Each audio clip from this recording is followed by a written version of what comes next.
ببویم.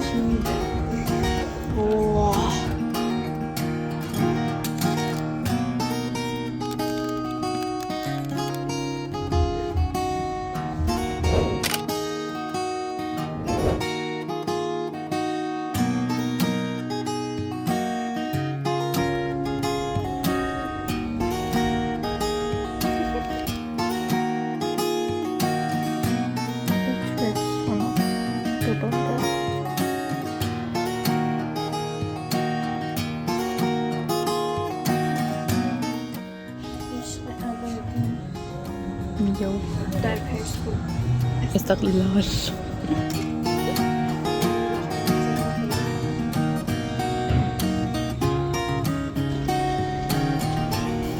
چقدر بزرگ شدی. رندوم. آخه ولاگی که تولدمون بود 3-4 سال پیش رو دیده بودم چند وقت پیش.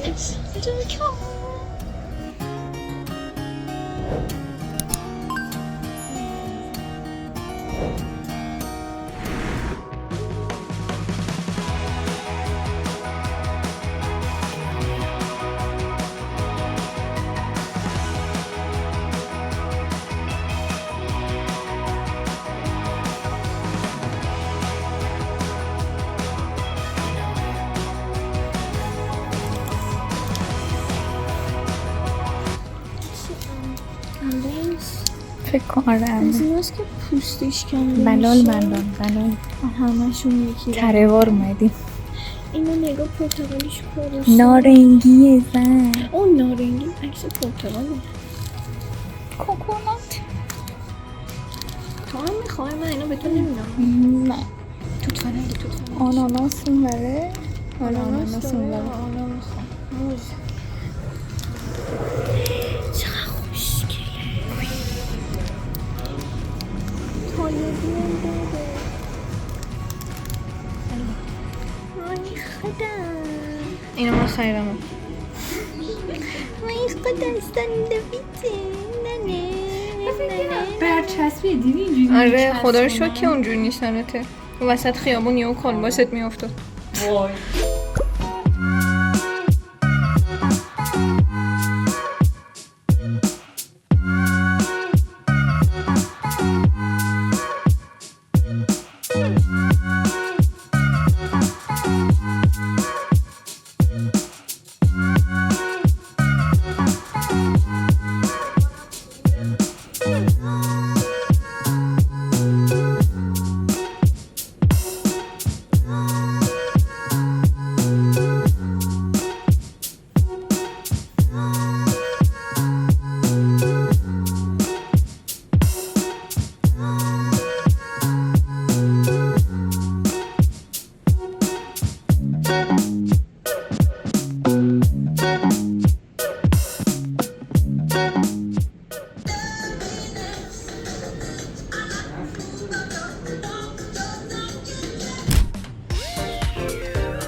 شنیدم که امشب دراما داری. اوه ببین اون روز داشتم به نسیم بگم لباسای این دو نفر چقدر خوشگله. اصلا فکر نمی‌کردم بتونم اون قیمت اینجا باشم. چقدر لباسشون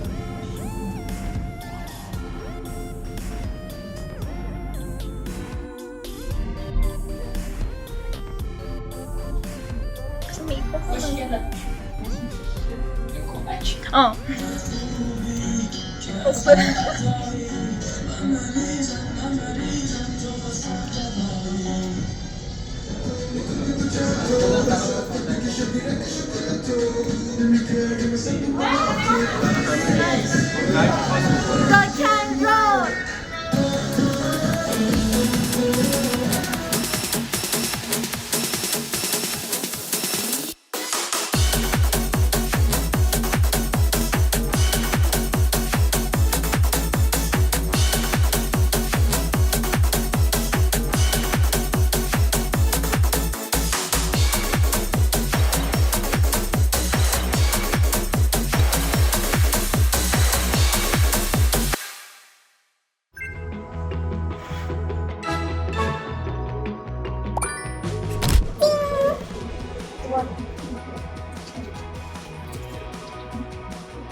علکی چی درست کردن؟ این عشق و حال میکنم. فقط غذا خوب دوست دارم. بسیم جا به جا میشه، نگران نباش. جفتشو من یه جا دارم. جا کن. آموزه دوست من دادم. چی؟ سکم آموزه. سک من بزرگتره که دندونم فاصله داره. سک من بزرگتره که دندونم فاصله داره. عشق و حال اصلی امشب کیک، سوشی رندوم یهویی، کوکا با یخ. من همیشه شبه تولدم گریه میکنم. من مثلا شروع میشه نزدیک به تولدم میشه غم عالم، افسردگی، همه اینا میاد سمتم و دیگه شب تولدم میریزه بیرون. آره همیشه. الان دنبال موقع خوردنه. الان دیگه فقط آرامش. این تولد کلا باید بسپریم به خاطره ها. مثلا فقط بگید خودمون شد و نوادگانمون وای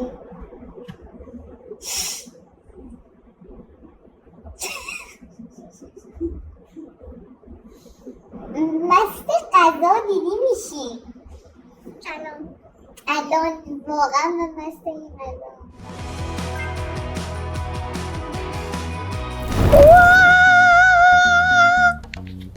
از اونجایی که ولاگی که برای تولدم گرفتم، سلام. آره ویدیویی که برای تولدم گرفتم خیلی بی سر و تهه، چون تولدم که شروع شد من دیگه غرق شدم. خیلی غرق تولد شدم و کلا اصلا از ذهنم بیرون رفت که با ویدیو بگیرم. و اصلا کلی بازی کردیم، کیک خیلی خوشمزه بود، کلا غرق شدم دیگه. حالا به هر حال الان میخوام یه کیک کوچولو درست کنم برای تولدم. میخوام شکل کیک کورالین باشه. بچه‌ها اینا نمیدونم چه غلطی بکنم.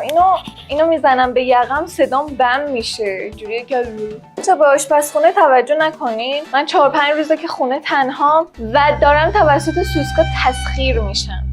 و آخرین سوسکی که دیدم تو آشپزخونه بود، داشتم غذا درست میکردم و از اون روز به الان من دیگه اصلا زیاد به آشپزخونه کاری ندارم. ببینید از دیروز سوسک نیومده.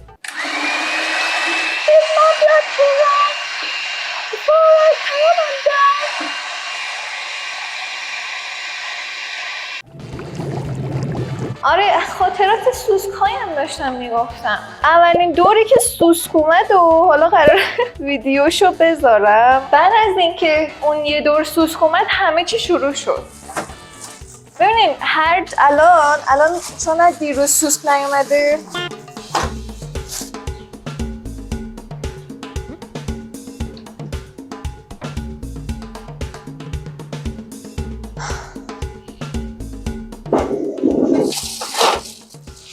فضول محل. خب بقیت کو؟ باشه خیلی کنی. ای خدای من، یعنی چی؟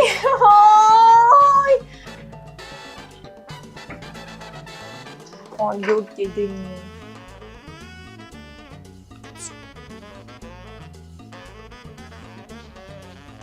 این قالب کیک ها کجاست؟ چرا اون ساده هاش نیستن؟ دادی الناز؟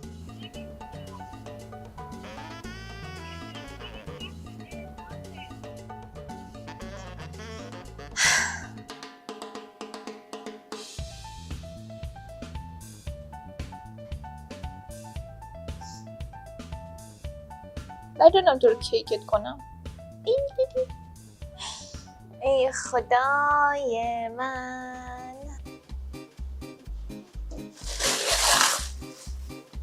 چقدر گنده است. خب این سوراخش وای unbelievable.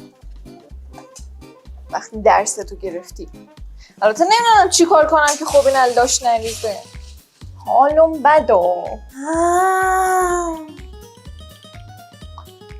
چه غلط.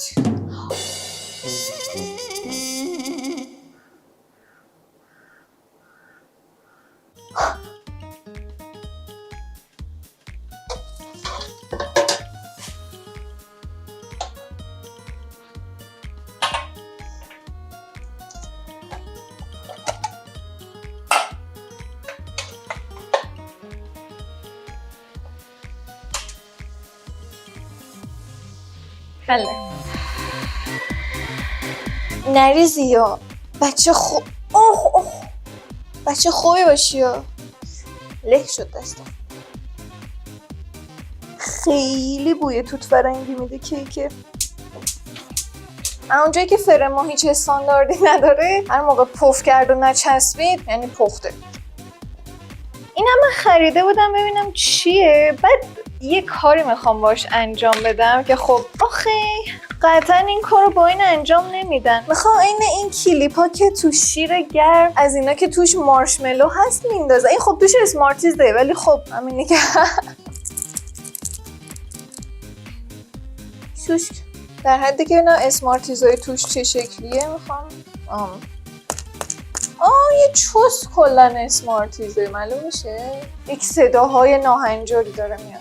نمیدونم بچه‌ها چی کارش کنن. رفتم نگاه کردم این دورش یه ذره‌اش زده بود بیرون همون اول، ولی الان یه مقدار بیشتر شده. ولی اون سری که من این قالب استفاده کرده بودم کل فرو چیز کرده بود، اسمش چیه؟ ریخته بود ازش بیرون. نمیدونم اینقدر طول کشیده بود یا نه. حس میکنم این دورش یه ذره طلایی شده باشه.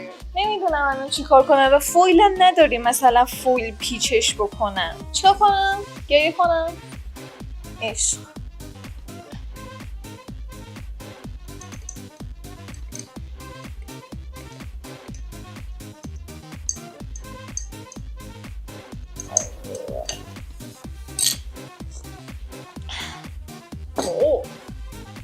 خیلی کم خوردم ولی همون یه ذرم چقدر شیرینش کرده بود. خیلی خوشمزه شد حقیقتا. واقعا فکر نمی‌کردم اینقدر خوشمزه بشه. فکر کردم قراره خیلی کم شیرینی باشه والا. وای جدی خیلی خوشمزه شد. من در تلاش بودم اینو بیام تعریف بکنم. پروسه من با سوسکا یه 2 هفته هستش که هست و من مامانم اینا جای کار دارن و من همش در حد 3-4 روز 2-3 روز اینا هی تنها این چند وقت. اولین دور که اومد خب میگم ویدیوشو قراره بذاریم. وای خیلی خوشمزه است. خیلی خوشمزه است. چرا؟ من نمیخواستم خوشم بیاد. سری اول که پروسه‌شو میذارم برم. سری دوم بابام بود. سری سوم تنها بودم. یه گوشه خونه داشت راه میرفت. از سمت اتاقا اومد. میتونم من اینو اینجا بذارم؟ به نظر خیلی بد میاد. نه آره از سمت اتاقا دیدمش من اینو تا آشپزخونه و انباری و همه چی رفت. یعنی مثلا من یک عالمه دنبالش را افتاده بودم که بتونم بزنمش. ولی دمپایی فقط هم با دمپایی بابام میکشم. یعنی اگه مثلا خونه تنها زندگی میکنین یا هرچی یه دمپایی تانک داشته باشین. مثلا دمپاییای ما خب چی میگن فریمش قاب نه یه چیزش کوچیکه و من نمیخوام میس بدم. میخوام قشنگ بخوره تو سرش. بعد میکشین بپرین رو دمپایی و بعد دمپایی همونجا ول کنین تا حالا برید حالتون خوب بشه یا حالا مامان باباتون بیان جمعش کنن. خب عمدتاً باید مثلا یه ساعت بگذره حال خودتون خوب بشه یادتون بره بعد حالا برید جمعش بکنین. اون لحظه نمیدونم هیجان استرس چیه. استرس فکر میکنم میشن اینجوری هم که یهو پرواز نکنه تو سر و صورت من. دفعه سومش کی بود؟ دفعه سومش تو اتاق مامانم بود و مامانم اینجوری بود که بکششون بزنشون. اوکیه بابا. وای یه مزه شیر عسل شکلاتی میده. شیرین عسله نکنه عسلم داره واقعا تو شکلاتاش ها. دفعه چهارم دوباره من بین اتاقا یه حالت راهرو داره. وسط همه اتاقاست دیگه. همه اتاقا بین یه تیکه راه رو خط میشن. من دوباره تو راهرو اینو دیدم و رفتم دمپایی بیارم. دوباره من خونه تنها بودم طبق معمول. رفتم دمپایی بیارم برگشتم دیدم نیست. خیلی بد بود چون من خیلی سریع دمپایی آوردم. یعنی اومدم برداشتم رفتم. اینطور نبود بگردم دنبال دمپایی یا طول بدمش. اومدم دیدم نیست. یکی که اتاق مامان بابامه، یکی اتاق منه، یکی اتاق پشتیه. اونجا الان خب فقط یه اتاق مثلا پر لباسه. لباس اتویی یا لباس شسته ها، لباس غیر شسته ها، کمد لباسا، بعضی لباسای من پخش زمین اینجور چیزاست و خب من بودم که نکنه این رفته اون تو. با هیجان دارم تعریف میکنم. من اصلا دوست ندارم هات چاکلت ولی الان دوست دارم. اگه اینطوری تو پکی باشه دوست دارم. نه شاید به خاطر پروسه درست کردنش الان من خیلی داره بهم حال میده خوردنش. این غیب شد و من خیلی من دیوونه میخواستم بشم. اینطوری نیستش که اینجا همیشه سوسک باشه. یه مشکلی واسه یه لوله‌ای وجود داره که ما فکر میکنیم این دیگه الان درست شده، اوکی یه سوسک نمیاد و همچنان من بدبخت تنها تو خونه هی سورپرایز میشم. خدا رو شکر همون راهرویی که گفتم حموم دستشویی هم تو همون راهروه و نرفته بود تو اتاق، رفته بود اینور. وای خدا رو شکر. همین الانم دارم تعریف میکنم اینطوریم که وای خدا رو شکر. آره رفته بود لای در. بعد اسپری من بیشتر از سوسک از اسپری سوسکش متنفرم، میترسم. یعنی سوسکو میزنم با دمپایی ولی بحث اسپری و لمس من از اون اسپری بچگی متنفر بودم، میترسیدم. یه چه دیگه مثلا من با دستکش و پلاستیک و اینا این اسپری رو میرم. بعد اسپری نمیدونم مثلا تاریخش گذشته خراب شده چیه، این اسپری رو میزنیم. خدا رو شکر که همون سری اول اومدم بزنم دستکش دستم کرده بودم. این مواد آبکیش از این دکمهش اینجوری میزنه بیرون. یعنی مثلا اگه دست خالی باشه خب میمیرم، منم سوسک میشم دیگه واقعا. بله پروسه سوسک. خلاصه سوسکیه رفته بود تو همون بالاخره من کشتمش. یک شب دیگه‌ش هم شب چندم میشه 5، نه که پشت هم باشه، حالا اینا تو 2 هفته اتفاق افتاده. نوبتی دارم میگم. اومدم پای میز ناهارخوری ساعت نمیدونم 9-10 شب و اومدم یه چیزی بردارم از رو میز و یه چیزی از رو انگشتای پام راه رفت. ببینین اگه مثلا من اینجا بودم، اینجا میزه، اینجا وایساده بودم و یه چیزی رو پام راه رفت، ببین یه ثانیه بعد من اینجا بودم، من به تو راهروی اتاقا بودم. اصلا نمیدونم چطوری رسیدم اونجا. آره حقیقتا ببین درسته که سوسک از رو پام راه رفت و من دیوونه شدم. من فکر میکنم الان در این لحظه از زندگی واقعا تراماتایز هستم تا امروزی که مامان بابام بیان و من دیگه ایشالله که این سری واقعا خلاص بشم از اینا. حالا خدا رو شکر، یک خدا رو شکر دیگه برای اینکه مامانم بود اون شب و اومد سوسکه رو کش. من اصلا اگه تنها بودم من دیوونه میشدم، چون ببین از رو پام که راه رفت و من یه ثانیه بعدش 3 متر عقب تر بودم، سوسکه رو دیدم و ببینین نمیدونم شاید اون لحظه هیجانش بوده چی بوده نمیدونم، ولی خیلی خیلی خیلی چاق‌تر از همه اونایی که دیده بودم بودش. یعنی عریض بود. خلاصه که مامانم گردن گرفت و زدش. مامانم هم به ترسش غلبه کرد. من ترس ندارم، من هیجان دارم بیشتر از اینکه ترس داشته باشم. و یعنی قبل از اینا هم مثلا چند سال پیش من همینجا سوسک کشتم، ولی خب این میدونی یه دونه در هر 2-3 سال بوده، نه اینکه 5-6 تا شاید بیشتر. نمیدونم چند تا الان گفتم، هنوز همشو نگفتم. 5-6 تا فقط تو 2 هفته.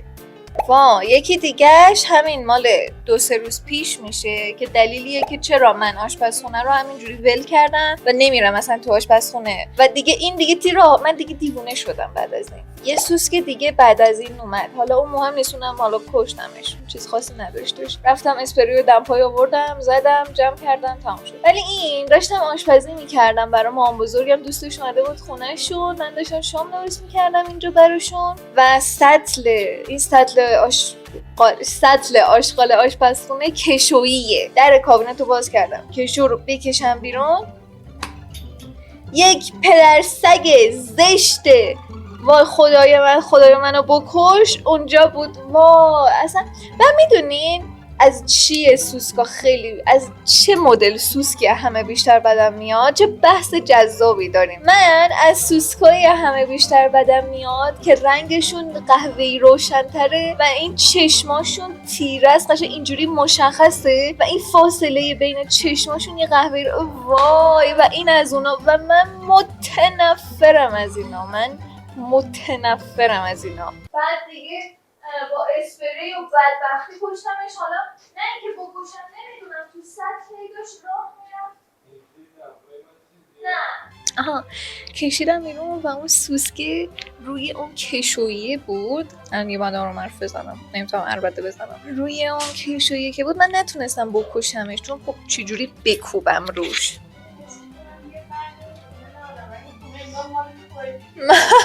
آره دیگه این بساط من کلی اسپری زدم که شوشکه بمیره و خب توی پلاستیک سطل صدا راه رفتنش میومد و من فقط در رو بستم و به زور بقیه آشپزیمو کردم و تمام شد. من خیلی اینجوریم که میخوام چراغ روشن کنم، همه دیوار رو نگاه میکنم، میخوام وارد یک اتاقی، وارد حمومی جایی بشم، سر تا پا رو یعنی بالا پایین دیوار همه‌شو چک میکنم، میخوام دمپایی پاک میکنم، اول یه دور نگاش میکنم، میخواستم مای تاور رو بردارم، اینجوری زیر دستشو داشتم نگاه میکردم که چیزی نباشه اصلا. بعد نه دارم میگم که اصلا هر کار میخوام بکنم نگاه میکنم. مامانم یه خوبه.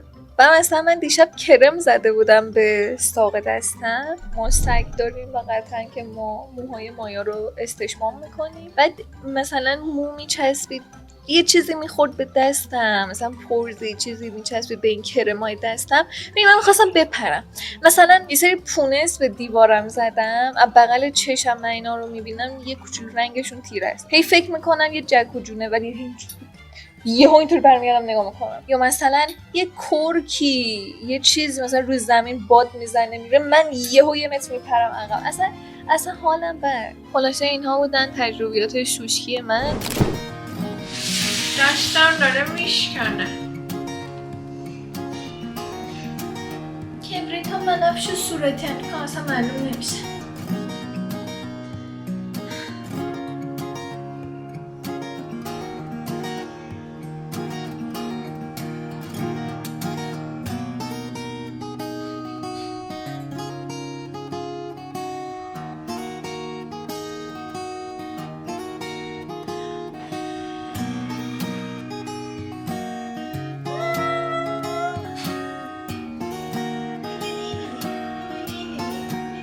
الان مثلا ویدیو رو نگاه کنم میبینم گودی کمرم یه جوری زده رو اینطوری هم تو ویدیو. ایشالله که اینطوری نباشه.